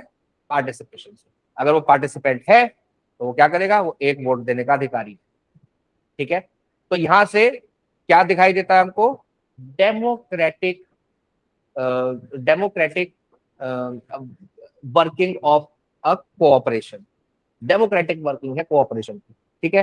तो यहाँ पे दोनों में अलग अलग चीज है। वहां पर वेल्थ का जो कंपनी है, कोऑपरेशन कॉर्पोरेट सेक्टर है, कंपनी जो है वहां पे वेल्थ का कॉन्सेंट्रेशन हो रहा है एक ही जगह पर। यहाँ पे वेल्थ का कॉन्सेंट्रेशन नहीं हो रहा है, ये तो सोशलिस्ट विचारधारा पे चलता है, जिसका जितना शेयर उतना ले जाओ, ठीक है ना। तो यहाँ पे अलग तरीके का है। इसी को आगे बढ़ाने की बात करें, one member one vote, not one share one vote, cooperative society, है ना। तो इसी को आगे बढ़ाने की बात करें कि फार्मर्स जो है, जो एग्रीकल्चर है, एग्रीकल्चर से कोऑपरेटिव सोसाइटीज को बाहर निकलना चाहिए। और याद रखेंगे 97 कॉन्स्टिट्यूशनल अमेंडमेंट एक्ट से कोऑपरेटिव सोसाइटीज को आर्टिकल 19(1)(c) के अंदर, यानी कि राइट टू फॉर्म एसोसिएशन के अंदर शामिल किया गया। उसके अलावा आर्टिकल 43(b) जोड़ा गया डीपीएसपी के अंदर। तो इसके अंदर ये कहा गया कि state shall promote voluntary formation, autonomous functions, democratic control and professional management of cooperatives. और पार्ट 9(b) जोड़ा गया किसके लिए? कोऑपरेटिव सोसाइटीज के लिए। एक बहुत इंपॉर्टेंट केस जो जुडिशरी का पेपर देने जा रहे हैं उनके लिए बहुत इंपॉर्टेंट है, याद रखेंगे, Union of India versus Rajendra N Shah. इसके अंदर क्या कहा? Supreme Court held that 97th amendment upheld, Supreme Court upheld the 97th amendment only partly, यानी कि पार्टली इसको सही माना 97th अमेंडमेंट को। The court held that provisions जो क्या कर रहे हैं, अफेक्ट कर रहे हैं स्टेट कोऑपरेटिव सोसाइटीज को, उनको स्टेट के रेटिफिकेशन की जरूरत है। जब तक स्टेट उनको रेटिफाई नहीं करेगा वो लागू नहीं हुआ, क्योंकि जो कोऑपरेटिव सोसाइटीज है वो किसका मैटर है? वो मैटर है स्टेट लिस्ट का, ठीक है। स्टेट लिस्ट की एंट्री 32 में आता है कोऑपरेटिव सोसाइटीज, ठीक है। तो स्टेट का मैटर है, सेंटर का लॉ है। तो सेंटर का लॉ कब लागू होगा? जब वहां पर क्या होगा? रेटिफिकेशन हो जाएगा, अगर वो इफेक्ट कर रहा है। एक पीएसीएस को पढ़ाने की बात करें, पीएसीएस क्या होता है? प्राइमरी एग्रीकल्चर क्रेडिट सोसाइटीज होती है, जो छोटे छोटे लोन, बीज खरीदने के लिए अगर किसान को लोन चाहिए तो बैंक भागने की जरूरत नहीं है, पीएसीएस से ले ले। छोटे मोटे लोन लेने हैं तो वहां से ले सकता है। तो उस तरह की सुविधाएं ये प्रोवाइड कराते हैं बिल्कुल ग्राउंड लेवल पे। तो उससे कई सारी चीजें हमारी सॉल्व होती है, जैसे जो साहूकार हैं, मनी लेंडर्स हैं, उनके चंगुल से किसानों को बचाया जा सकता है। और भी कई सारी चीजें हैं जिससे कि किसानों का डेवलपमेंट हो सकता है इसके अंदर, ठीक है ना। नए सेक्टर कौन से जोड़ने की बात कर रहे हैं? सर्विस है, एक्सपोर्ट है, जो एग्रीकल्चर प्रोडक्ट है उसको एक्सपोर्ट भी कर सकते हैं। फूड प्रोसेसिंग यूनिट्स, केवल टमाटर थोड़ी ना बेचेगा किसान, कहते हैं कि भाई टमाटर की सॉस बना के बेचो। डेयरी है, डेयरी के अंदर है ही, जैसे अमूल है, और भी बन सकती है। फिशरीज के अंदर बन सकती है इसी तरीके से। हाउसिंग है, हाउसिंग सोसाइटीज होती है। कंज्यूमर गुड्स है, तो स्किल बेस्ड वर्क है, इनके अंदर भी क्या हो सकता है? आगे काम किया जा सकता है। अब ये कह रहे हैं India EV transition can not afford to ignore retrofitment. केवल इतनी सी बात है, छोटी सी बात कह रहे हैं, बहुत बड़ी लंबी कोई बातचीत नहीं है इसके अंदर। इसके अंदर केवल इतना कह रहे हैं कि भाई इंडिया का जो फेम है, फेम यानी कि क्या? फेम का फुल फॉर्म बताओ। फास्ट मूविंग, बताओ जल्दी से, कोई तो बता दो। एक तो पीएम ई ड्राइव मिशन है, इसके अलावा एक फेम मिशन है, fast moving FAME, fast automobile moving electrification, इस तरीके से कुछ है, उसका फुल फॉर्म याद कर लेना यार, बहुत इंपॉर्टेंट है। फेम 2 चल रहा है, अब फेम 1 तो खत्म भी हो गया। तो ये सब क्या कह रहे हैं कि नई ईवी खरीदने की बात कर रहे हैं, नया इलेक्ट्रॉनिक व्हीकल खरीदने की बात कर रहे हैं। यहाँ पर रेट्रोफिटमेंट में क्या बात कर रहे हैं? कह रहे हैं कि नया व्हीकल खरीदने की क्या जरूरत है? कह रहे हैं जो तुम्हारे पुराने व्हीकल्स हैं, जो तुम्हारा पेट्रोल से चल रहे हैं, फेम, ये रहा fame. Faster adoption and manufacturing of hybrid and electric vehicles, इसका नाम याद रखना, फुल फॉर्म मैं हर बार भूल जाता हूँ फेम का फुल फॉर्म, एग्जाम में पूछ लिया तो फिर। Faster adoption and manufacturing of hybrid and electric vehicles, ठीक है। तो इसका नाम याद रखना एक तो। और देखो जो मैं आप लोगों को दिखाना चाह रहा था अभी,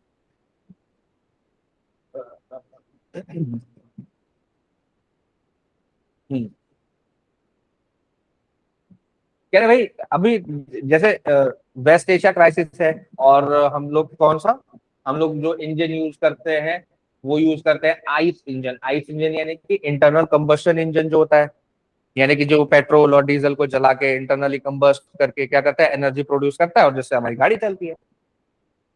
तो उससे ट्रांजिशन करना है किस तरफ? इलेक्ट्रॉनिक व्हीकल की तरफ। तो हमारे जो दोनों ईपीएन ई ड्राइव और फेम, ये दोनों जो है ये क्या करते हैं? नया ईवी खरीदने को प्रमोट करते हैं, नया ईवी खरीदो। ये कह रहे भाई हमारे देश का आदमी गरीब है, और हर एक गरीब आदमी नया इलेक्ट्रॉनिक व्हीकल अफोर्ड नहीं कर सकता। नया उसने आइस इंजन का वो लिया है, गाड़ी ली है, अब वो नई ईवी भी ले, कहां से लाएगा पैसा? तो कह रहे हैं एक काम करते हैं, रेट्रोफिटमेंट करते हैं, उसका इंजन रिमूव कर देंगे, नया लगा देंगे, एग्जॉस्ट सिस्टम रिमूव कर नया लगा देंगे, टैंक हटा के नया लगा देंगे, और इलेक्ट्रॉनिक मोटर लगा देंगे, बैटरी लगा देंगे, और वो गाड़ी चलेगी। व्हीकल की बॉडी जो है वो काम आ जाएगी, चेसिस काम आ जाएगी, सीट टायर ये सारी चीजें जो इलेक्ट्रॉनिक इक्विपमेंट्स हैं वो सारे काम आ जाएंगे। बदलने नया नहीं लेना पड़ेगा, सस्ता पड़ेगा। लेकिन इसके अंदर एक खतरा भी है, सेफ्टी का खतरा। वैसे ही ईवी इतनी ज्यादा जलती रहती है सड़क पर चलते हुए, और ये भी जलने लग गए तो फिर।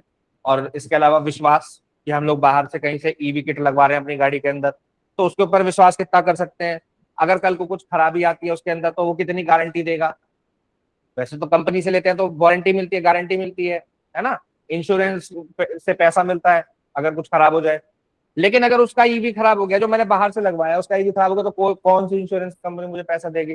तो ये सारी इसके अंदर कमियां हैं, हालांकि ये कह रहे हैं, तो इसलिए हमने रेट्रोफिटमेंट का एक थोड़ा सा टॉपिक देख लिया कि रेट्रोफिटमेंट क्या होता है, हमें बताना चाहिए। ठीक है, बस। लिंकिंग विमेन्स इनकम बहुत important topic and health care. इसके अंदर कह रहे हैं भाई साहब कि इंडिया के अंदर जो है, अभी तक तो हम लोग देखते थे कि इंडिया के अंदर कम्युनिकेबल डिजीजेस बहुत ज्यादा है, वायरस वाली डिजीज बहुत ज्यादा है ना। अब क्या हो रहा है कि इंडिया के अंदर नॉन कम्युनिकेबल डिजीजेस जैसे कि डायबिटीज, हाइपरटेंशन, ब्लड प्रेशर और हार्ट डिजीजेस, ओबेसिटी, ये सारी चीजें बढ़ती जा रही है इंडिया के अंदर, है ना। एनएफएचएस के डेटा में भी हम लोगों ने देखा था। तो इसका एक सॉल्यूशन है, कह रहे हैं कि महिलाओं को जॉब दो, ज्यादा से ज्यादा महिलाओं को इकोनॉमिकली एम्पावर करो। जब महिलाएं इकोनॉमिकली एम्पावर होंगी तो जो घर के अंदर डिसीजन लिए जा रहे हैं सामान को खरीदने के, खर्चा करने के, वो खर्चा करने के डिसीजन महिला लेगी। और महिला जब डिसीजन लेगी तो वो फिटनेस, फिजिकल फिटनेस के ऊपर खर्चा करेगी, न्यूट्रिशन के ऊपर खर्चा करेगी। खर्चा तो आदमी भी कर रहा है, लेकिन वो किस पे कर रहा है? Hospitalisation, out of pocket expenditure ज्यादा है उसका। लेकिन ये देखा गया कि सरकार ने पीछे ईपीएफओ की जो दर थी महिलाओं के लिए वो घटा दी, 12 से घटा के 9% कर दी, या 6% कर दी, 9% कर दी शायद, है ना, थोड़ा सा परसेंटेज घटा दिया, 18 से 12 कर दिया। हाँ, कितना कर दिया उससे फर्क नहीं पड़ता। तो उससे क्या हुआ कि डेटा से ये पता चला कि जब महिलाओं के हाथ में पैसा आया तो उन्होंने किस पे खर्चा किया? न्यूट्रिशन पे और फिजिकल फिटनेस पे। तो इससे क्या हुआ? आउट ऑफ पॉकेट एक्सपेंडिचर कम हो गया। आउट ऑफ पॉकेट एक्सपेंडिचर यानी कि जो हेल्थ के ऊपर मेरी जेब से खर्चा हो रहा है उसको बोलते हैं आउट ऑफ पॉकेट एक्सपेंडिचर। एक व्यक्ति की जेब से जो खर्चा हो रहा है, एक तो हो गया कि मैंने वो प्रधानमंत्री वाले कार्ड के ऊपर इलाज करा लिया अपना, है ना, क्या नाम है उसका, आयुष्मान योजना। ठीक है, तो आयुष्मान कार्ड पे अपना इलाज करा लिया, तो मेरा आउट ऑफ पॉकेट एक्सपेंडिचर नहीं है। आउट ऑफ पॉकेट एक्सपेंडिचर क्या है? मैं हॉस्पिटल गया, मैंने आयुष्मान कार्ड से इलाज कराया, डॉक्टर ने दवाई लिख कर दी, दवाई मेरे को दुकान से खरीदनी पड़ी, तो दवाई खरीदने के लिए जो मेरा खर्चा हुआ वो मेरा आउट ऑफ पॉकेट एक्सपेंडिचर है। तो वो आउट ऑफ पॉकेट एक्सपेंडिचर कम कब हुआ? जब महिलाओं के हाथ में इनकम गई। ठीक है, और मैं आपको बता दूं, लास्ट ईयर यूएन की एक रिपोर्ट आई थी कि जब महिलाओं के हाथ में पावर गई, महिलाओं के हाथ में हाउस होल्ड मैनेजमेंट गया, तो उन्होंने पानी को ज्यादा सही तरीके से इस्तेमाल किया, सस्टेनेबली यूज किया वाटर, और वाटर को सस्टेनेबली यूज करने के साथ साथ एनवायरमेंट को प्रोटेक्ट किया जहां जहां महिलाओं के हाथ में डिसीजन मेकिंग। तो महिलाओं को एम्पावर करने से केवल महिलाएं एम्पावर नहीं होंगी, एक तो देश देश का भविष्य एम्पावर होगा, क्योंकि देश के भविष्य को न्यूट्रिशन मिलेगा, उसका आउट ऑफ पॉकेट एक्सपेंडिचर कम होगा, और साथ में एनवायरमेंट को भी प्रोटेक्ट महिला ही कर सकती है। ठीक है, इसका मतलब ये नहीं है कि कल से ये कहने लगो कि हम तो कुछ नहीं कर रहे, सब हम महिलाएं करें, ऐसा मत कर देना, हमारी भी जिम्मेदारी है। ठीक है, तो आज के टॉपिक यहीं तक थे, किसी को कुछ पूछना हो तो पूछ सकते हैं, कल के टेस्ट में किसी का कोई डाउट हो तो वो भी पूछ सकते हैं। ईशानी, आपने किया था कल वाला टेस्ट? जो आपके ग्रुप में आया था? नो सर, सर आता नहीं था। क्या नहीं था? सर मुझे मतलब मेरी प्रिपरेशन नहीं थी सर, तो हो नहीं पा रहा था थोड़ा सा। तो प्रिपरेशन करने के लिए तो है टेस्ट। टेस्ट दिया ही इसलिए जाता है ताकि प्रिपरेशन हो सके। उस टेस्ट को करना है आज आपको, ठीक है? और उस टेस्ट को देखो, हर एक टेस्ट को करने का एक तरीका है, इम्प्रूवमेंट करने का एक तरीका है। जब हम प्रैक्टिस करते हैं, क्वेश्चंस को करते हैं, उससे इम्प्रूवमेंट कैसे हो? क्योंकि जो गलती आज की है वही कल भी करेंगे तो फिर क्या फायदा, है ना? और ये तो प्रैक्टिस टेस्ट है, मॉक टेस्ट भी नहीं है। इसको तो आपको करना ही करना है। इस प्रैक्टिस टेस्ट में जो भी दिक्कतें आए उनको आपको रजिस्टर में नोट करना है। 3 तरीकों से आपको क्वेश्चन के साथ डील करना है। पहला वो जो सही हो गया, ये मैं सबको बताता हूँ। अब कुछ नए बच्चे भी हैं तो मैं बहुत इंपॉर्टेंट हो जाता है ये बताना, ठीक है? अनुष्का स्पेशली आपके लिए और ईशानी आपके लिए। क्या कहते हैं भाई, हमने क्या किया? हमने की प्रैक्टिस। और प्रैक्टिस करने में आज हमारे आए 100 नंबर 200 में से। 1 साल बाद भी अगर 100 ही नंबर आएंगे 200 में से तो उस प्रैक्टिस का क्या फायदा? कोई फायदा नहीं है।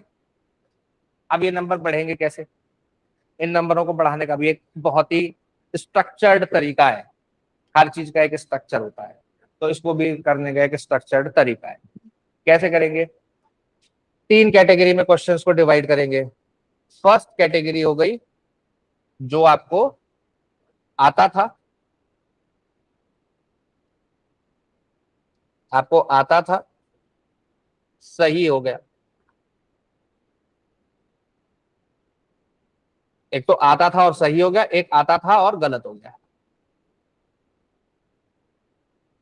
ये जो आता था सही हो गया इसके ऊपर ध्यान देने की दोबारा जरूरत नहीं है। जो आता था गलत हो गया इसको नोट करने की जरूरत है रजिस्टर में। दूसरी कैटेगरी है जो नहीं आता था। आपने इसके अंदर 3 काम कर सकते हो। सही हुआ, नहीं आता था आपने अटेम्प्ट किया और सही हो गया। थोड़ा सा कम ध्यान देने की जरूरत है लेकिन नोट तब भी करना पड़ेगा, क्योंकि आपको नहीं आता था, तुक्के में सही हुआ। गलत हो गया, इसको बोलते हैं क्रिटिकल कैटेगरी। इसको आपको नोट भी करना है और रिवाइज भी करना है कम से कम 3 टाइम्स, ठीक है? और तीसरी कैटेगरी आपने छोड़ दिया, इसको भी आपको नोट करना है और रिवाइज करना है कम से कम 2 टाइम्स। तीसरी कैटेगरी में वो क्वेश्चंस आते हैं जिसमें आपको कंफ्यूजन था कि ऑप्शन ए होगा या ऑप्शन बी होगा, या आपको आप कॉन्फिडेंट थे कि ऑप्शन ए सही है लेकिन आपका कॉन्फिडेंस गलत था, ऑप्शन बी सही था। या आपको कंफ्यूजन था ए सही है या बी सही है, आपने मार्क लगाया, सही हो गया या गलत हो गया उससे फर्क नहीं पड़ता। ये सबसे खतरनाक कैटेगरी है। ये एग्जाम में भी गलत होगा। अगर यहां गलत हुआ है एग्जाम में भी गलत होगा 100%। और यहां सही हुआ है एग्जाम में फिर गलत हो जाएगा 100%। जब तक कि आप इसको नोट करके 3 times revision within a week नहीं करोगे और फिर एग्जाम से पहले रिवीजन नहीं करोगे, ये फिर गलत होगा। एग्जाम के अंदर लिख के ले लो इसको। ये मैं ऐसे ही नहीं कह रहा, इसके पीछे साइंटिफिक फैक्ट है कि जो हमारी मसल मेमोरी होती है, जो हमारी दिमाग में रिटेंशन की जो मेमोरी का वो रिटेंशन होता है वो 3 दिन तक होता है। आपको 3 दिन क्वेश्चन याद रहेगा। आज जो आपने गलत किया, जिसके अंदर कंफ्यूजन था, आपने देख लिया कि अच्छा ये मेरा गलत हो गया क्वेश्चन, चल ठीक है इसका 20 सही याद था, आपने पलट दिया उसको। आपको 3 दिन याद रहेगा, 4थे दिन आप भूल जाओगे। जब तक कि आप उसको 3 दिन के अंदर रिवाइज नहीं कर लोगे वो आप 4थे दिन याद रहेगा ही नहीं, फिर से गलत करोगे, दोबारा गलत करोगे। चाहे करके देख लेना एक्सपेरिमेंट, एग्जाम से पहले ही कर लो तो अच्छा है, एग्जाम में करोगे तो फिर उसके आपको परिणाम भुगतने पड़ेंगे, ठीक है? अब बताओ किसी का कोई कंफ्यूजन हो तो पूछ लो, नहीं तो क्लास को समाप्त करते हैं। धन्यवाद, थैंक यू वेरी मच। कल फिर मिलेंगे, ठीक है?